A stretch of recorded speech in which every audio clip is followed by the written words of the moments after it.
Ready कर दी मैंने ये।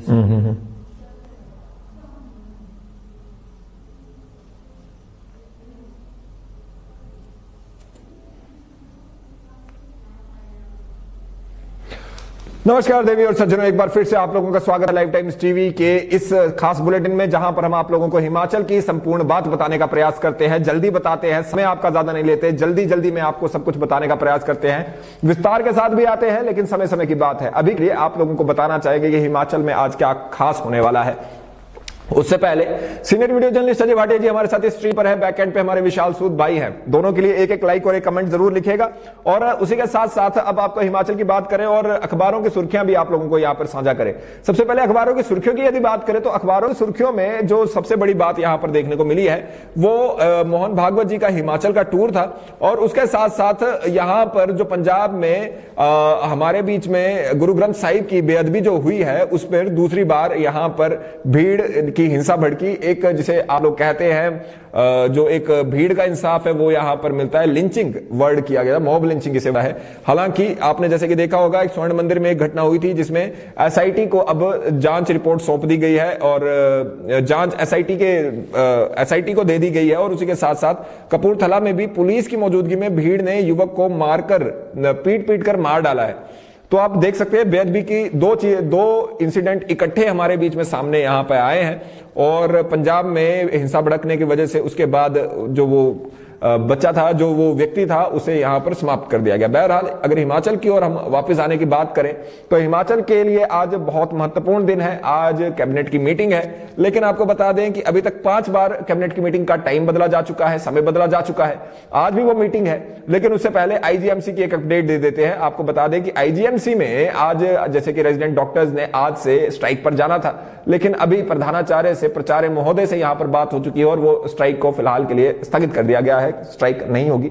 लेकिन उसी के साथ साथ अगर हम यहां पर बात करें कि हमारे बीच में, हमारे प्रदेश में जो आज कैबिनेट मीटिंग, जो 5वीं बार जिसका टाइम यहां पर दिया गया है, अगर वो आज होती है तो यहां पर क्या क्या होने वाला है, उससे पहले जो अखबारों की प्रमुख सुर्खियों के साथ साथ ही आप लोगों को यहां पर बताना चाहेंगे कि सबसे पहले तो वेतन आयोग पर यहां पर बड़ा फैसला हो सकता है, एक मोहर लग सकती है। लेकिन मोहर लगने के लिए यहां पर मुख्यमंत्री का होना भी आवश्यक है। मुख्यमंत्री इस समय पर दिल्ली में है। दिल्ली में क्यों है? दिल्ली में वो मोदी से मिलने के लिए पहुंचे हैं, प्रधानमंत्री से मिलने के लिए पहुंचे हैं।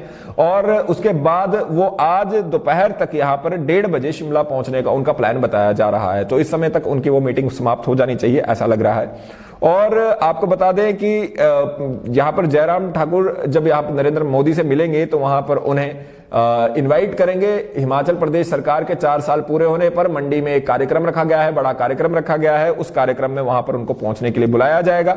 तो रविवार वो यहां पर दिल्ली पहुंच गए। सोमवार की सुबह आज नरेंद्र मोदी जी से उनकी मुलाकात हुई और 1:30 बजे तक वो शिमला लौट आएंगे, ऐसी बात यहां पर हो रही है। और इसके चलते सोमवार को 3 बजे के बाद ये मंत्रिमंडल की बैठक रखी गई है। इससे पहले 10:30 बजे ये प्रस्तावित थी और उसके बाद 11, फिर 16, फिर 18, 20 दिसंबर तक ये बार बार इसकी डेट्स बदली है और अब 5वीं बार ये डेट बदल के 20 तारीख को रखी गई है।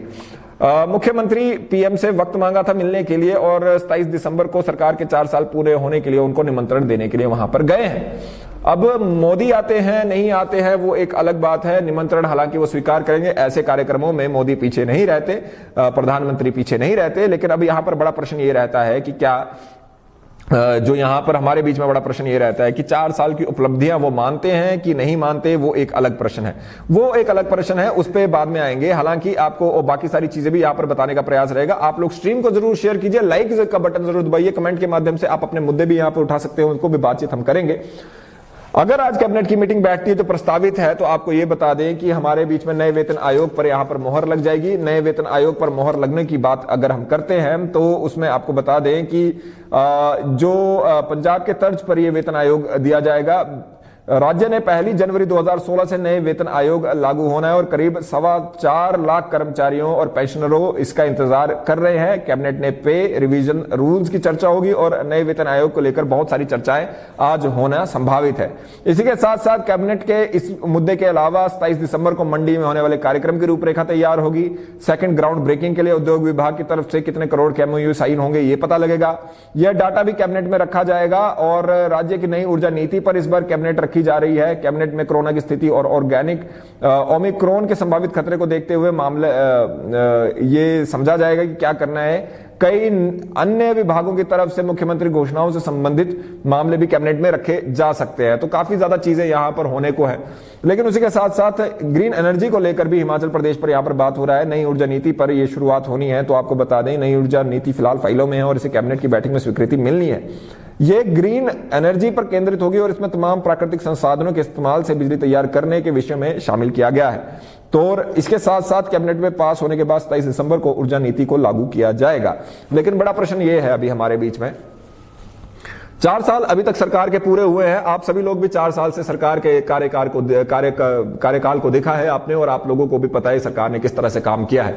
हालांकि 2020 की फरवरी के बाद, हमारे बीच में मार्च के बाद यहां पर कोविड वायरस आ गया और कोविड वायरस ने काफी ज्यादा जीवन अस्त व्यस्त कर दिया और ध्वस्त कर दिया और व्यापार को ध्वस्त कर दिया, सभी चीजों को ध्वस्त कर दिया। उसके बाद आप सभी लोग जो हिमाचल प्रदेश में हैं, क्या आप 4 साल के सरकार कहती है कि उस समय पर भी हमने विकास की गति देते रहे, लेकिन क्या आप लोग उससे सेटिस्फाइड है? उस पर निर्भर करता है कि क्या आप यहां पर कहेंगे। ईश्वर जी good morning. Rajesh ji, outsource का भी कैबिनेट में आज देखिए, बात तो हमेशा हर मुद्दे पे होती है, लेकिन बात तभी फायदे की होगी जब अगर उसका कुछ आगे को बाहर निकलेगी। जी हां, आउटसोर्स पर यहां पर जो सब कमेटी बनी थी उनकी आगे की ओर यहां पर ये जरूर है कि वो आगे और बात पहुंच रही है। लेकिन यहां पर बड़ी बात यह है कि अभी क्या यहां पर करेंगे। आपको बता दें, प्रारंभिक शिक्षा में पहले चरण में करुणामूलक के 700 मामलों को ऑर्डर जारी हो चुके हैं और 123 मल्टीटास्क वर्कर्स को भी नियुक्ति मिली है। लेकिन जैसे आउटसोर्स के लिए अगर हम स्पेसिफिकली यहां पर बात करें तो आउटसोर्स हुआ या फिर हिमाचल प्रदेश पुलिस हुआ, अभी तक सरकार थोड़ा सा इसमें फूक का कदम रख रही है। आपके प्रश्नों को यहां पर लेना चाहेंगे। आउटसोर्स के बाद we want all Himachal Pradesh outsourcing employees regular policy की यहां पर अजीत जी बात कर रहे हैं। करुणामूलक आधार पर नौकरी के लिए पेंशन के बहाल किया जाए। ओके जी, पुलिस कांस्टेबल को जस्टिस भी मिलेगा। देखिए जी, सबसे बड़ी बात तो यही है, हिमाचल प्रदेश की जो पुलिस है, अब बड़ी इंटरेस्टिंग बात है। 5 दिन का हमारे बीच में सत्र होता है, शीतकालीन सत्र धर्मशाला में होता है और पहले दिन यहाँ पर स्वर्ण आयोग के गठन को लेकर लोग पहुंचते हैं। जो स्वर्ण आयोग के गठन को लेकर, जो मांग को लेकर यहाँ पर लोग पहुंचते हैं, उनके और सरकार के नुमाइंदों के बीच में जो लोग खड़े थे वो पुलिस थी। उसके बावजूद पुलिस के बारे में यहाँ पर जो सरकार है वो शायद भूल सी गई है, याद ही नहीं है। और हालांकि उनके वेतन विसंगति जो है उसके बारे में यदि बात करें तो वो अभी भी उस वेतन विसंगति को ठीक करने के लिए बात कर रहे हैं। लेकिन फिर पॉइंट ये है कि वो होगा कब, क्योंकि justice delayed is justice denied जैसे हमेशा कहा जाता है, और वो जस्टिस डिनाई नहीं होना चाहिए, जस्टिस मिलना चाहिए एचपी पुलिस को। जैसे यहाँ पे अनूप जी भी बोल रहे हैं, अभय जी भी बोल रहे हैं, हमारी आवाज भी सरकार तक पहुंचाओ, आउटसोर्सिंग एम्प्लॉइज को सरकारी कर्मचारी अनाउंस करे सरकार। अजीत शर्मा जी, टेक्निकली अगर देखा जाए तो सरकार के पास शायद, जैसे कि वो हमेशा ही कह रहे हैं कि हमारे पास तो इतना ज्यादा पैसा यहाँ पर है ही नहीं, लेकिन बहरहाल जब यहाँ पर एक पॉलिसी अगर आउटसोर्स के लिए बनी है, अगर उनको इस तरह के वादे हुए हैं और आउटसोर्स कर्मचारी बहुत सारे हो चुके हैं, तो जो ये पॉलिसी है ये बनेगी ये नहीं बनेगी, आज ही अभी तक ये पता लगना बाकी है। कॉन्ट्रैक्ट पीरियड कौन सी चीज का नरपत जी, वो आपने यहां पर स्पेसिफाई नहीं किया है। हालांकि ये जरूर मैं आप लोगों को कहना चाहूंगा कि हिमाचल प्रदेश की यदि बात करें तो अभी मुख्यमंत्री प्रधानमंत्री से मिलने जा रहे हैं। उसी के साथ साथ यहां पर एक और बड़ी बात है कि प्रधानमंत्री अगर 27 को आते हैं, यहां पर हिमाचल प्रदेश पुलिस कर्मचारियों के जो उनके साथ के जो उनके परिजन हैं, उन्होंने भी ये कहा है कि पिछली बारी नड्डा की रैली पर घेराव किया था, इस बार हम ये रोष प्रदर्शन प्रधानमंत्री की रैली में भी कर सकते हैं।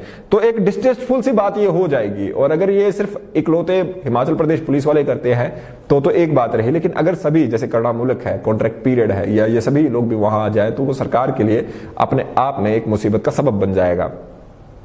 देखना होगा कि क्या होता है। फिलहाल के लिए आप लोगों से इस बुलेटिन से विदा लेते हैं। Senior video journalist Ajay Bhatia ji हमारे साथ है, बैक एंड पे विशाल सूद जी हमारे साथ है। मेरा नाम मुकुल देव रक्षपति। आप मुझे फेसबुक, इंस्टाग्राम, ट्विटर पर दक्षपति के नाम से ढूंढ सकते हैं। जय हिंद।